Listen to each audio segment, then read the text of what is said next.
Hi, it's Joe Mazumdar of Exploration Insights at the March 2021 version of the Metals Investment Forum, still virtual. And today I have with me the interim president, co-founder of Mirasol Resources, MRZ on the Venture Exchange, Tim Heenan. Tim, thanks for joining us. Joe, it's always a pleasure. Thanks for having me. Okay, Mirasol Resources is something we've held in the portfolio for a long time. It's had its ups and downs.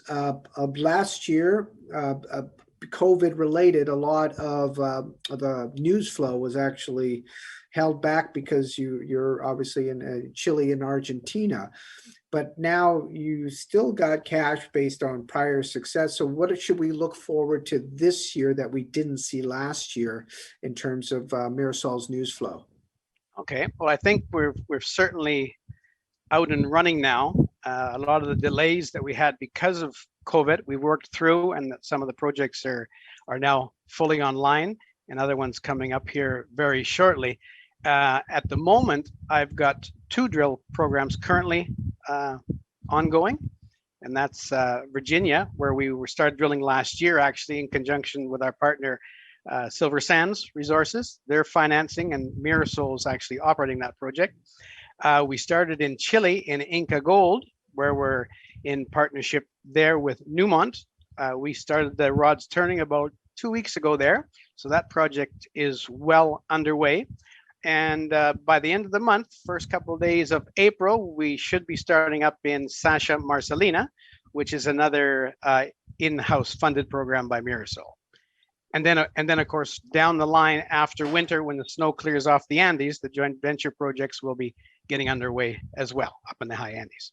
Right, and some of those projects are joint ventures with big producers like Newcrest at Gorbea and Altazor, and then you have, I believe, First Quantum on another project. That's correct. The 2 big, large high sulfidation targets, gold and silver, are currently in the hands of Newcrest, and as you said, Joe, that's Altazor and Gorbea.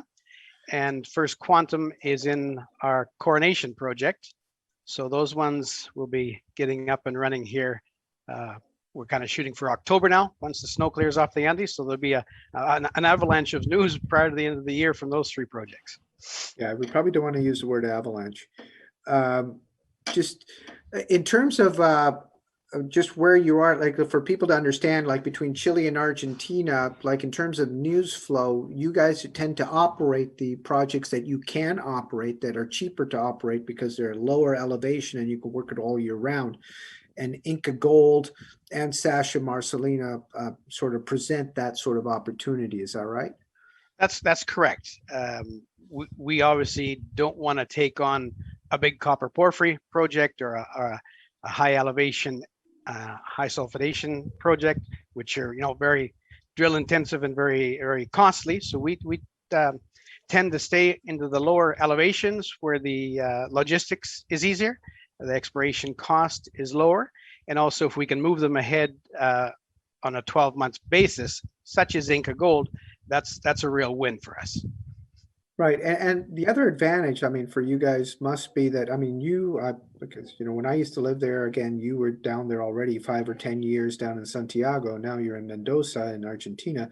So you've been down in South America for 25 to 30 years, and you've established, or Mirasol's established, a team of people to work all these projects, which is a huge advantage now, I gather, with COVID, with, still we have travel restrictions, and so, but you're still able to operate, which is a great example as Silver Sands is using you guys to actually do their project that they're earning into. That's correct, Joe. And actually, I've been down here in South America now over 30 years. I think it's creeping up on 32. 17 of those years have been here in Mirasol. I was actually a founder of Mirasol, as you know. And yes, some of the people that were with me in those early days are still with me today in both countries. So as I mentioned in the presentation, it makes for a really efficient and well fine-tuned exploration team, and I think that's a real advantage to Mirasol. And so we have the teams established in both countries, so we can move the projects ahead under the current COVID restrictions.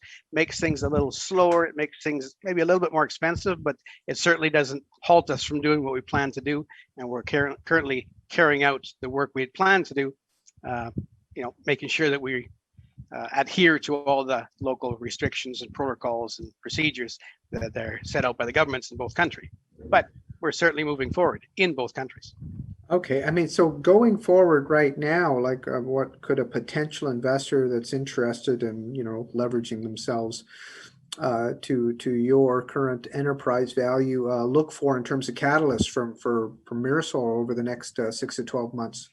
Okay, as I mentioned in the presentation, we're going to be putting at least 15,000 meters of drilling across 7 different projects in the next 10 months. So that in itself is going to, be large quantities of news flow between now and the end of the year. We have 2 self-funded projects, which are, funded 100% by Mirasol. That's Inca Gold and Marcelina. As I mentioned, we're operating 4 silver sands in Virginia, which I think is an enormous advantage to both companies, because they're obviously relying on our deep Santa Cruceño knowledge to move that project forward. And then, of course, over in Chile, we're going to have Ruby coming online as well shortly, mid-April.